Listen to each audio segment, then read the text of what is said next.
Hello, welcome to another edition of CropLife Retail Week. I'm Eric Sfiligoj, editor CropLife and CropLife Iron, here again with Lara Sowinski. Lara, how you doing? Fried but good. Right. That's the honest answer. I was going to say that pretty much describes most of our crew, I'm sure, on this day. We've now all returned home from our annual Tech Hub Live event in Des Moines, which took place actually starting on Monday, the 29th of July, and went through the 31st. But a lot of us we stuck around for the whole event, and we're coming home on Thursday, August 1st, which was an adventure for some of us, but we will leave that for another discussion. But the event itself, my takeaways, Lara, it was, I think, a very good, well-attended event. I think we had 600 or 700 attendees, so walking around for the 2-day event. Three, if you count the women in ag tech stuff, which we will get to in a moment. But there was a lot of new technology discussed and things shown on the exhibit floor that seemed to have attendees excited, and a lot of great information shared in the general and educational sessions that were held. So yeah, my takeaways were that everyone came away from the event with something that they could take back to their folks in their offices and at their companies that will hopefully help them, increase ROI or yields or whatever they're looking goal-wise to accomplish in the upcoming year. How about your general takeaways from Tech Hub Live? Yeah, no, thank you. I think final numbers were, close to 700, which I think is higher than last year. I think we were in the same neighborhood. Yeah. I honestly, now that I've had a little bit of a distance from it, looking back this past week, I really, really, really feel very good about the program.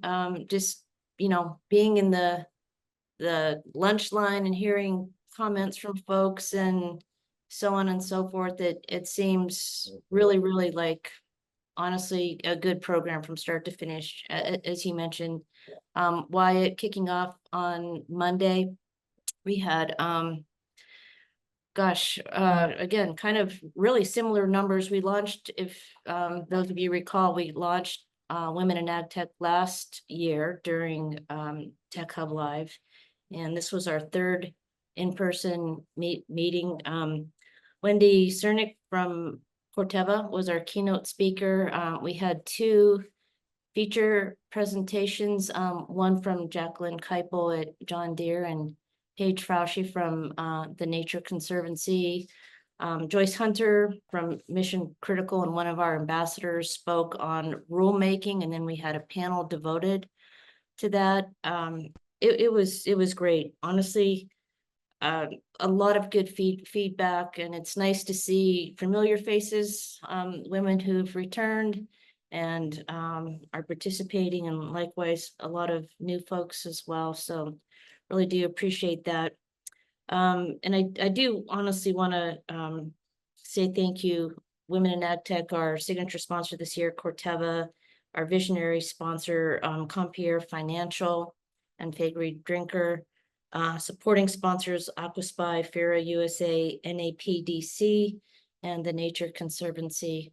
I just really feel like, honestly, you kind of have that proof of concept stage at the beginning, like, let's launch this and see if there's some real validity to it. Can we fill a gap in the existing space of associations and industry groups out there? And indeed, I feel like we've now established ourselves, and the next step is on us, frankly, to kind of tighten this up and formalize a going forward path, which I think we're set to go. So that was awesome. I know you're going to talk a little bit about our keynoter, Ted McKinney, and I'll let you do that in a second. I just want to, before I pass it over to you, just say regarding our awards of excellence, all four winners were in attendance this year, which was really, really super great.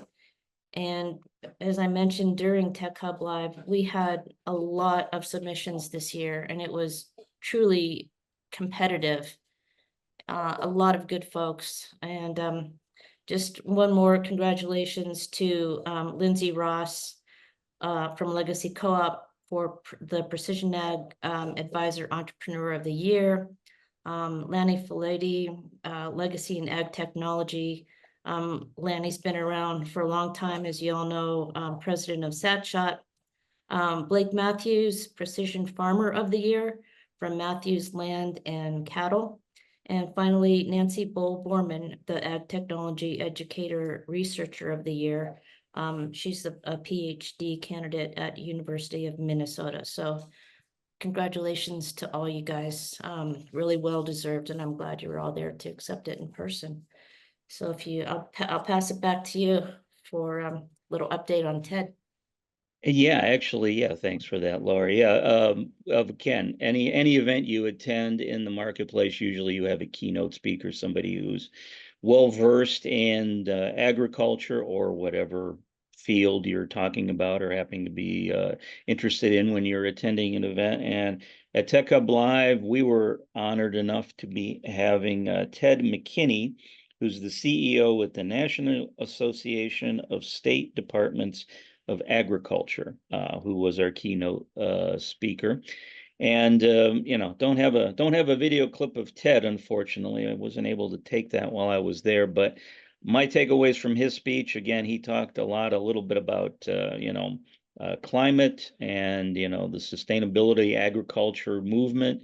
But then, of course, we were at tech meetings, so he did bring up technology and advances in technology. And his big takeaway was that, although we've seen lightning rapid technology advancements over the last year or so, that he believes the pace of technology advancement is only going to accelerate.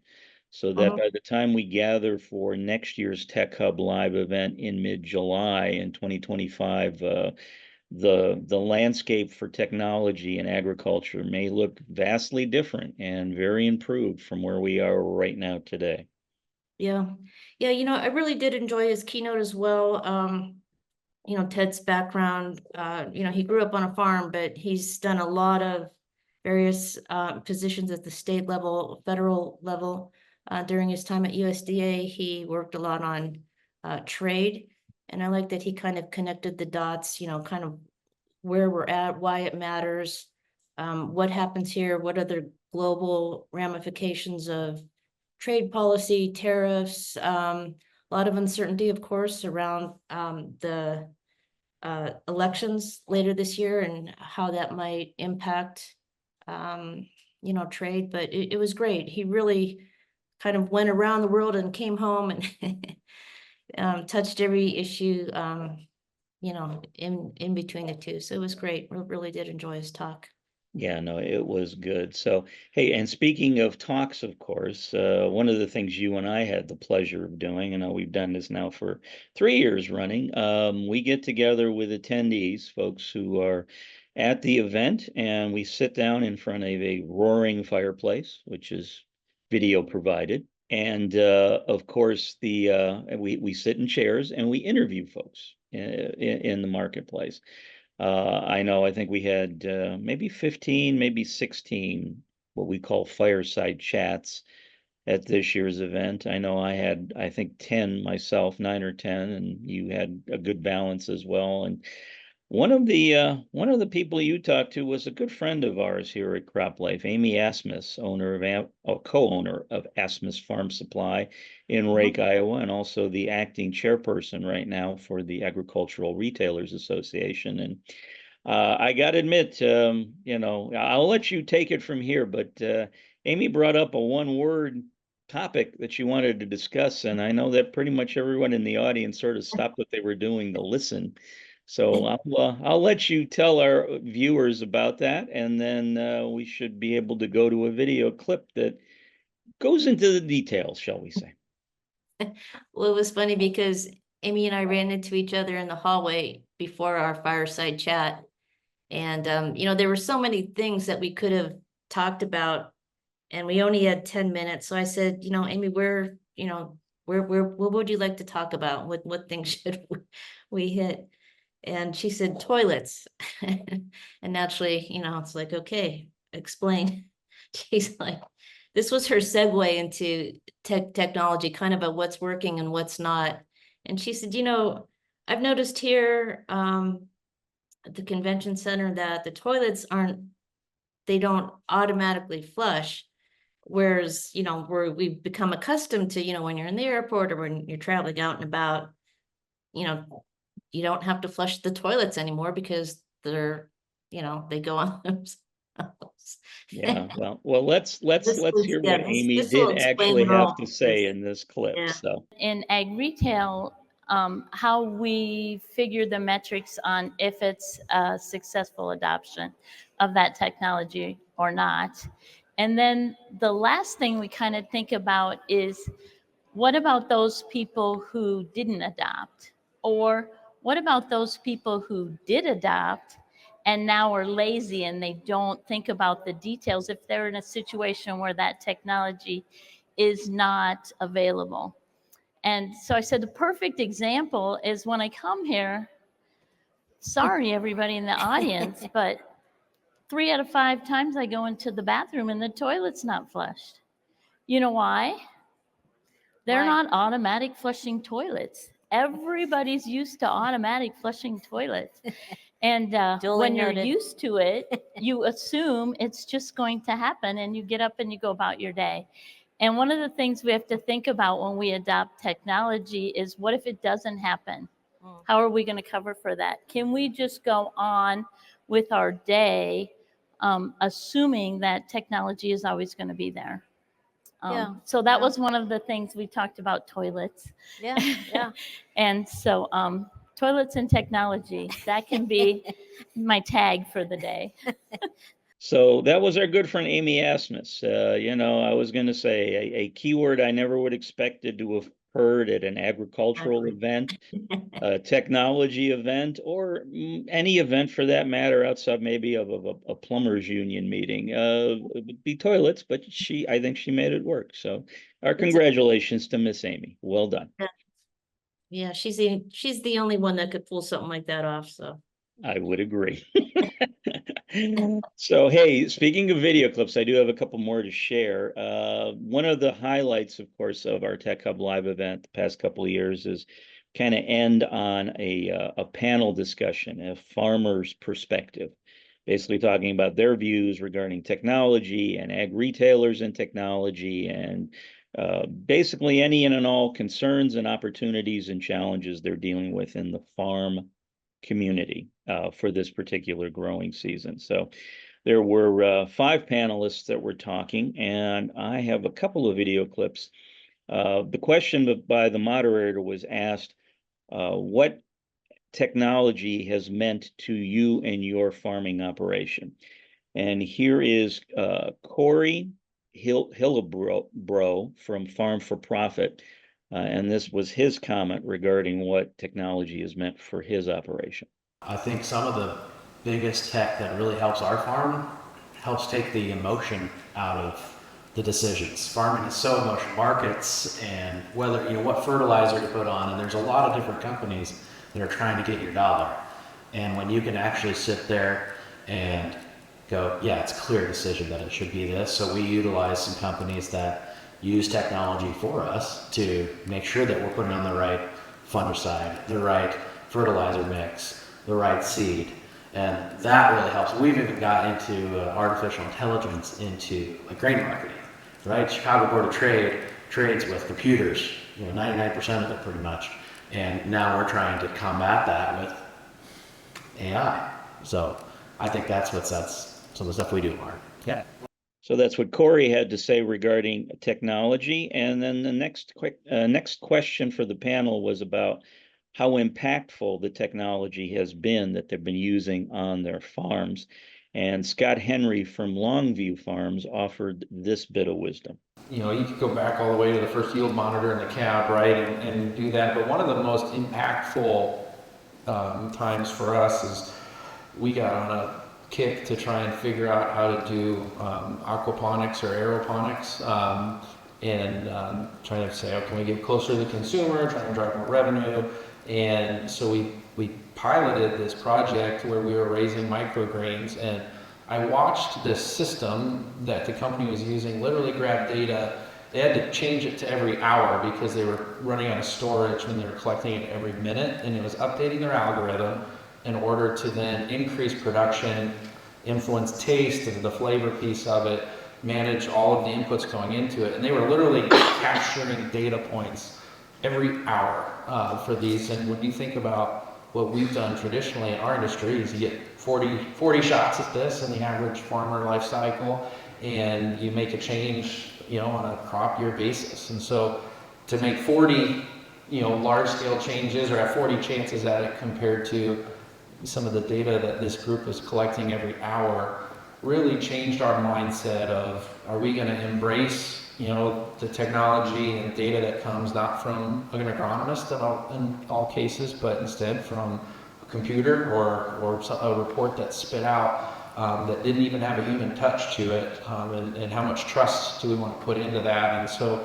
for us, that was a really big philosophical change that's helped us stay more open to the changes that are coming, or the products and services that you all are trying to develop, and being willing to open the farm gate, so to speak, because I know that is oftentimes one of your biggest hurdles to getting off the ground. So that's what a pair of the farmers on the Farmers panel, wrapping up the Tech Hub Live event, had to say regarding technology on their operations. So I thought that was very interesting stuff, Laura. Great. I know that, honestly, I think for the next few weeks for our Retail Week recordings, undoubtedly, we're going to have a lot of takeaways. It's going to, be a few days before I could kind of digest everything that we've heard and so forth these last few days. So, yeah, so. Yeah, so one more tidbit. Of course, this was new this year. Usually we end Tech Hub Live midday, the second day. And this year we decided to hold a couple of workshops. One focused on biologicals, and then the others looked at more of the technology side, and that was what we called Drones 101. And it was basically a session where they were talking about drone choice, drone, the ways you're going to be using drones in the field for spraying or scouting or imagery. And then they had some flying demonstrations, of course. But one of the speakers at that event was Dustin Polasek from Nutrien Ag. And here's a clip of him basically talking about when you're considering a spray drone, what factors should you be considering? So this is his clip on that. And I apologize, he was a bit of he liked he had a roaming on the stage, so I was trying to pan the camera back and forth as slowly as possible, but hopefully it's not too disconcerting, but I found it fascinating what he said. So here's the clip. I like that saying, too fast and it drifts, too slow and it spits. What we're getting at here is actually swath development. Swath development only occurs in these drones when you're up about 12 miles per hour. So when that comes into play is when you start thinking about your volume aspect, and that comes to that second line we have there, the pumps. And as pumps is my next consideration I'm really starting to think about. If I have to go 5 gallon per acre right now, there's only about one drone on the market that can actually effectively spray 5 gallon per acre for me and be able to keep up the swath width, keep everything actually moving for me in the method that it needs to. And the reason for that is because of the pumps on that drone. Specifically what I'm talking about is the XAG pumps. XAG pumps are rated for 7.11 gallons per minute. The best DJI on the market right now with 2 nozzles operating is rated for about 5 gallons per minute. With 4 nozzles operating, it's rated for about 6 gallons per minute. And when we get to the drones, we'll talk about it. It's actually a 4-year-old drone for the XAG, and that's the brand new DJI. XAG does have a new drone coming out here in about a month too, so we'll discuss that as well. The last thing I'm thinking about when I'm thinking about these drones, though, is also the size. And what we're really talking about on size here, we're talking about maneuverability when we're thinking about drone specific. Because size is going to come back into play when we go to the regulatory side of the house as well, too. With that, Is that drone the right size for what you're going to do? Are you getting into a tight area where you need something that's a little bit more nimble on the sticks? Are you getting into an area where you need something that can actually just stop on a dime? Because when you get these bigger drones, there's a lot of momentum that's stored in that drone, especially as it's moving. So when you go to put those brakes on those bigger drones, it's still going to have a lot of that forward momentum and a lot of that carry to go with it. So there's still a little bit of movement left. So that's something you've got to kind of start considering. That speed, your pumps, your size. So that's the drone specific. So that's what Dustin from Nutrien had to say regarding picking the correct drone for spray application. As he said, things like speed and pump and capacity are big considerations when you are deciding what type of drone you would want to have in your ag retail operation. So, Oh, great. You got some good stuff. yeah, some good stuff. So, and speaking of good stuff, now we will end the program as we always do. Miss Laura, time for Fun with Numbers. Yay. 700 people saying yay. Let's- Yay. Well, I'm hoping some people like to play along. So, but this is a number that came from the event, because of course we were in Des Moines, Iowa. So this is Iowa specific. So the number you have this week is 9,500, 9,500. 9500 if you're writing it down. So is 9,500, Miss Laura, is that A, the number of farms in Iowa according to the 2022 census? Is it B, the number of pork farms in Iowa according to the 2022 census? Is it C, the number of ag patents awarded in Iowa over the past decade? Or is it D, the number of steps I took getting from the fireside chat area in the foyer to the general session over the course of the 2-day Tech Hub Live event? Eric, really, honestly, you win the award for most creative multiple choice D. Well, given how my legs and feet felt after the event, I'm sure it was around 9,500 steps, but that's not the answer I'm looking for right now. So what do you think 9,500 might be? I think I remember when Tiffany Toshchik from Greater Des Moines Partnership was talking about Iowa farms and being, I believe, the second biggest pork producer in the US. I believe that's what she said. I'm gonna go with B. No, No, I'm sorry. No, actually the correct answer this week is C. C? 9,500 are the number of ag patents awarded in Iowa over the past 10 years. So that was Wow. another number she threw up. Yeah, no, the number of pork farms was 5,400. You were in the ballpark. And the number of farms in Iowa, according to the census, was just short of 87,000. So I know. Wow. Well, Yeah. Iowa's a big ag state, so Yeah, it for sure. that shouldn't cool. surprise anybody. So That's cool. That's a lot of patents. I mean, seriously, I'm it curious. is. I thought that's why I wrote that number down, because I'm like, I don't think any other state, I didn't really check, but I don't think any other state would have as many as that. I mean, 9,500 over a 10-year period. That is an impressive number. So our kudos to the state of Iowa, the Hawkeye state, for their ability to do ag technology patents or ag patents in general, and calling them out for a job well done on that front. For sure. That's great. All right. Well, thanks everyone for joining us for this special edition of CropLife Retail Week, looking at Tech Hub Live 2024. You can anticipate that in upcoming videos, we'll probably have more highlights from the event as we digest everything that we've seen and heard over the last week.